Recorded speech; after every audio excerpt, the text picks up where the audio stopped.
لیکن حالات کچھ ایسے ہو گئے تھے کہ مجھے اسے راضی کرنا پڑا۔ یہ سب میری مرضی سے ہوا ہے۔ وہ چند لمحے انہیں دیکھتی رہی، جیسے ان کے الفاظ کو سمجھنے کی کوشش کر رہی ہو۔ پھر ایک جھٹکے سے پیچھے ہٹی۔ اس کی آنکھوں میں یقین ٹوٹنے کا درد صاف نظر آ رہا تھا۔ شمروز صاحب نے ہاتھ بڑھا کر اس کے سر پر رکھا اور نرم مگر تھکے ہوئے لہجے میں بولے، ہمیں اپنی زندگی کا بھروسہ نہیں ہے، ہم کب اس دنیا سے چلے جائیں۔ کچھ معلوم نہیں، میں تمہیں مضبوط ہاتھوں میں دینا چاہتا تھا۔ تمہاری ماں نے قتل کیا تھا یا نہیں، یہ سچ اسی کے ساتھ دنیا سے چلا گیا، مگر تم اس دنیا میں ہو اور مجھے تمہاری فکر ہے، اس لیے میں نے تمہاری شادی اپنے پوتے سے کروائی ہے۔ کمرے میں خاموشی چھا گئی تھی۔ وہ کچھ دیر تک انہیں دیکھتی رہی۔ اس کی آنکھوں میں آنسو اب بھی تھے، مگر ان کے ساتھ ایک گہرا صدمہ بھی تھا۔ پھر وہ آہستہ سے سیدھی کھڑی ہوئی اور سرد لہجے میں بولی، میں آپ کو کبھی معاف نہیں کروں گی، آپ نے اچھا نہیں کیا۔ اس کے الفاظ میں ایک حتمی فیصلہ تھا۔ یہ کہہ کر وہ مڑی اور روتی ہوئی تیزی سے کمرے سے باہر نکل گئی تھی۔ دروازہ بند ہونے کی آواز کمرے میں گونجی تھی۔ کچھ لمحوں تک خاموش رہی۔ پھر شمروز صاحب نے نظریں اٹھا کر اصفہان کو دیکھا جو اب بھی وہیں کھڑا تھا۔ انہوں نے دھیمی آواز میں کہا، جاؤ اسے دیکھو، اس کا دل بہلاؤ، اسے سنبھالو۔ اصفہان نے چند لمحے خاموشی سے انہیں دیکھا، پھر ہلکا سا سر ہلا کر مڑا اور کمرے سے باہر نکل گیا تھا۔ پورا دن خاموشی سے بیت گیا تھا۔ رات کی خاموشی پورے لان پر پھیلی ہوئی تھی۔ ہلکی ٹھنڈی ہوا درختوں کے پتوں کو آہستہ آہستہ ہلا رہی تھی اور وہ لان کے کونے میں کھڑی آسمان کی طرف دیکھ رہی تھی۔ اس کی نظریں ستاروں پر تھی، مگر ذہن کہیں اور بھٹک رہا تھا۔ دن بھر کی باتوں نے اس کے اندر ایک عجیب سا خلا چھوڑ دیا تھا۔ وہ خود بھی نہیں سمجھ پا رہی تھی کہ کس پر یقین کرے اور کس پر نہیں۔ اسی الجھن میں کھوئی ہوئی تھی کہ اچانک اسے اپنے پیچھے ہلکی سی آہٹ محسوس ہوئی۔ اس کا دل ایک لمحے کو تیز دھڑکا۔ اس نے فوراً پلٹ کر دیکھا تو اصفہان چند قدم کے فاصلے پر کھڑا تھا۔ اس کا چہرہ سنجیدہ تھا، مگر آنکھوں میں عجیب سی نرمی بھی جھلک رہی تھی۔ وہ اسے دیکھتے فوراً پلٹی اور جانے لگی، جیسے اس کے پاس رکنے کی ہمت نہ ہو۔ مگر اگلے لمحے اس نے اپنا ہاتھ تھام لیا۔ اس کی گرفت مضبوط تھی، مگر پہلے کی طرح سخت نہیں تھی۔ وہ رکے بغیر بولا، تھوڑی دیر رک سکتی ہو تم؟ مجھے تم سے بات کرنی ہے۔ وہ اس کی طرف دیکھے بغیر بولی، کیا بات کرنی ہے؟ اس کے لہجے میں تھکن اور بیزاری صاف تھی۔ وہ بولا، میں تمہیں بیسمنٹ دکھانا چاہتا ہوں۔ اس نے فوراً چونک کر اس کی طرف دیکھا اور قدرے تلخی سے بولی، کیوں دکھانا چاہتے ہیں؟ کیا حاصل ہوگا آپ کو دکھا کر؟ اس کے سوال میں شک واضح تھا۔ اصفہان نے ایک لمحہ اسے دیکھا، پھر آہستہ سے بولا، تمہارے دل میں جو شک کی بنیاد میرے لیے بنی ہوئی ہے نا کہ میں بیسمنٹ میں کالا دھن جمع کرتا ہوں، آج وہ شک ختم ہو جائے گا۔ اس نے مزید کہا، تم سے شادی ہو چکی ہے، تمہارے ساتھ میرا رشتہ قائم ہو چکا ہے، بہتر ہے کہ ہمارے درمیان کسی بھی طرح کا شک باقی نہ رہے۔ اس کے الفاظ میں ایک بار وضاحت تھی اور وہ کچھ لمحے اسے دیکھتی رہی، جیسے اس کے ارادے کو پرکھ رہی ہو، پھر خاموشی سے اس کے ساتھ چلنے لگی۔ وہ اسے لے کر حویلی کے پچھلے حصے کی طرف بڑھا تھا۔ سیڑھیاں نیچے کی طرف جا رہی تھیں، وہاں ہلکی سی نمی اور ٹھنڈک تھی۔ اس نے جیب سے چابی نکالی اور دروازے کے تالے میں ڈال کر کھولا۔ دروازہ چڑچڑاتی آواز کے ساتھ کھلا اور وہ اسے اندر لے گیا۔ وہ چند قدم آگے بڑھی تو اچانک رک گئی۔ اس کی آنکھوں میں حیرت صاف نظر آ رہی تھی۔ سامنے کسی قسم کا غیر قانونی سامان نہیں، بلکہ گندم اور اناج کی بوریاں ترتیب سے رکھی ہوئی تھیں۔ کمرے بھر میں وہی سب کچھ تھا۔ اس نے آہستہ سے سر گھما کر اصفہان کی طرف دیکھا۔ اس کے چہرے پر سوال واضح تھا۔ اصفہان نے اس کی نظروں کو پڑھتے ہوئے کہا، تمہیں یاد ہوگا 3 سال پہلے جب دادا سردار تھے، اس وقت گاؤں پر کتنا بڑا قہر ٹوٹا تھا، فصلیں برباد ہو گئی تھیں، کئی لوگوں کا نقصان ہوا تھا، کچھ لوگ اس تکلیف سے مر گئے تھے اور کچھ گاؤں چھوڑ کر چلے گئے تھے۔ اس کے آواز میں سنجیدگی آ گئی تھی۔ وہ مزید بولا، اسی چیز کو سامنے رکھتے ہوئے میں نے یہ سب جمع کیے تاکہ اگر دوبارہ ایسا وقت آئے تو میرے پاس اتنا ہو کہ میری عوام آدھی قیمت پر یہ لے سکیں اور اپنی زندگی کو سنبھال سکیں۔ اس نے گہری سانس لی اور کہا، اچھے سربراہ کا کام صرف آج کے بارے میں سوچنا نہیں ہوتا، بلکہ آنے والے وقت کے لیے آسانی پیدا کرنا ہوتا ہے۔ میں مانتا ہوں کہ میں نے کچھ سخت فیصلے کیے ہیں جو لوگوں کے لیے مشکل تھے، مگر وہ فیصلے اس لیے تھے کہ آنے والے وقت بہتر ہو۔ اس کے الفاظ سن کر وہ خاموشی سے چاروں طرف دیکھتی رہی۔ اس کی آنکھوں میں اب پہلے جیسا شک نہیں تھا، بلکہ ایک ہلکی سی ستائش آ گئی تھی۔ اس کا دل جیسے تھوڑا سا نرم ہوا، مگر اس نے کچھ نہیں کہا۔ اصفہان نے اس کی خاموشی کو محسوس کرتے ہوئے مزید کہا، اور میں یہ بھی مانتا ہوں کہ تمہارا کوئی قصور نہیں ہے۔ اگر میری بہن کے معاملے میں تمہاری ماں کا ہاتھ تھا تو وہ ان کا اور خدا کا معاملہ ہے، تمہیں اس کی سزا دینا درست نہیں ہے۔ اس کے لہجے میں پہلی بار ایک صاف اعتراف تھا۔ وہ کچھ لمحے رکا، پھر بولا، اور وہ رہی بات نکاح کی تو میں تم سے نکاح کرنا نہیں چاہتا تھا۔ ابھی میرا ارادہ تھا کہ پہلے ہمارے درمیان سمجھ بوجھ پیدا ہو، مگر دادا کو لگا کہ ان کے پاس وقت کم ہے اور امی کبھی اس رشتے کو قبول نہیں کریں گی، اس لیے انہوں نے مجھے کہا کہ میں ایسا نقشہ بناؤں کہ سب کو لگے کہ نکاح زبردستی ہوا ہے، مگر حقیقت میں یہ نکاح ان کی مرضی سے تھا۔ اس نے سیدھا اس کی طرف دیکھتے ہوئے کہا کہ اگر تمہیں یقین نہیں تو میں اس بات پر قسم اٹھانے کو تیار ہوں۔ کمرے میں چند لمحوں کے لیے خاموشی چھا گئی تھی، وہ بس اسے دیکھتی رہی۔ اس کے اندر جیسے کئی جذبات ایک ساتھ چل رہے تھے، شک، غصہ اور ایک ہلکی سی نرمی، مگر اس نے کچھ نہیں کہا اور وہ خاموشی سے نظریں ہٹا کر دوبارہ اناج کی بوریوں کی طرف دیکھنے لگی۔ چند لمحوں بعد اصفہان نے آہستہ سے دروازے کی طرف اشارہ کیا اور وہ دونوں بغیر کچھ کہے واپس اوپر کی طرف بڑھ گئے تھے۔ سیڑھیاں چڑھتے ہوئے بھی دونوں کے درمیان خاموشی تھی، مگر وہ پہلے جیسی نہیں تھی۔ اس میں اب ایک انکہی سوچ شامل ہو چکی تھی۔ 2 دن بیت گئے تھے۔ صبح کی نرم روشنی کھڑکی کے اندر آ کر کمرے میں پھیل رہی تھی۔ وہ ڈریسنگ ٹیبل کے سامنے کھڑی ہسپتال جانے کے لیے تیار ہو رہی تھی۔ سفید کوٹ کرسی پر رکھا تھا اور وہ آئینے میں خود کو دیکھتے ہوئے دوپٹہ درست کر رہی تھی۔ اس کے چہرے پر اب پہلے جیسی ٹوٹ پھوٹ نہیں تھی، مگر ایک سنجیدگی ضرور آ گئی تھی، جیسے وہ اندر سے بدل رہی ہو۔ اس لمحے کمرے کا دروازہ کھلا اور اصفہان بغیر دستک دیے اندر داخل ہوا۔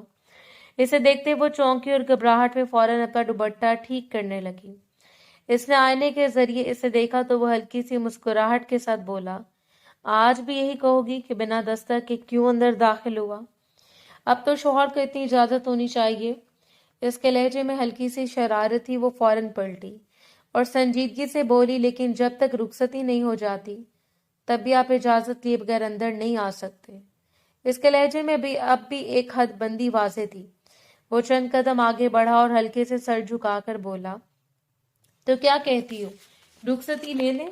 اس کے سوال پر وہ چند لمحے خاموش رہی۔ اس کی نظریں ایک لمحے کو جھکی، پھر اس نے کوئی جواب نہیں دیا۔ کمرے میں ہلکی سی خاموشی پھیل گئی تھی۔ پھر وہ آہستہ سے بولا، معاف کر دیا یا معافی مانگوں تبھی معاف کرو گی؟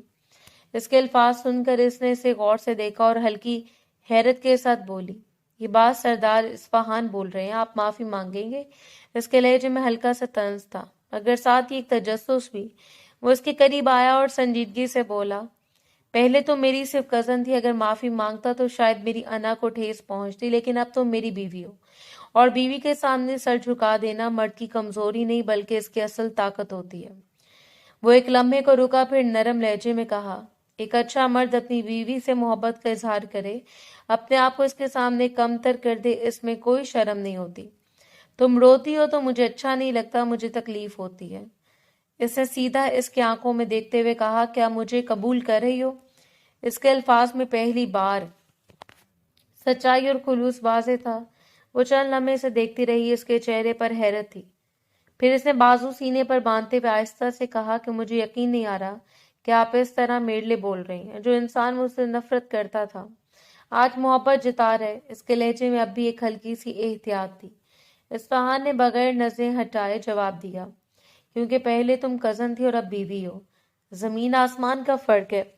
اب ہم دونوں ایک دوسرے کا لباس ہیں۔ اس نے نرم لہجے میں کہا، میں پرانی باتیں بھول کر ایک نئی زندگی شروع کرنا چاہتا ہوں۔ میری حقیقت تمہارے سامنے آ چکی ہے، مجھے امید ہے اب تمہیں کوئی اعتراض نہیں ہوگا۔ وہ کچھ دیر خاموش رہی، جیسے اپنے دل کی آواز سن رہی ہو، پھر آہستہ سے بولی، لیکن میری کچھ شرائط ہیں۔ اس کے لہجے میں سنجیدگی تھی۔ وہ فوراً بولا، کہو کیا شرائط ہیں؟ وہ سیدھی ہو کر بولی، پہلی بات، آپ کبھی بھی میری نوکری نہیں روکیں گے، مجھے جاب کرنے کی مکمل اجازت ہوگی، اور اگر میں اپنا کلینک بناؤں تو آپ میرا ساتھ دیں گے۔ اس نے بغیر کسی توقف کے کہا، منظور ہے۔ وہ ہلکا سا حیران ہوئی، مگر پھر بولی، دوسری بات، میں آپ کی امی کے سامنے کبھی بدتمیزی نہیں کروں گی، لیکن آپ یہ یقینی بنائیں گے کہ وہ بھی میرے ساتھ بدتمیزی نہ کریں۔ اس نے سنجیدگی سے سر ہلاتے ہوئے کہا، یہ بھی منظور ہے۔ وہ ایک لمحے کو رکی، پھر بولی، اور رخصتی 1 سال بعد ہوگی، کیونکہ میں اس وقت تک آپ کے مزاج کو سمجھنا چاہتی ہوں۔ اس کے الفاظ میں احتیاط تھی۔ اصفہان نے اسے غور سے دیکھا، پھر ہلکی سی مسکراہٹ کے ساتھ بولا، یہ تو ممکن نہیں ہے، تم سے دوری اختیار کرنا میرے بس کی بات نہیں ہے۔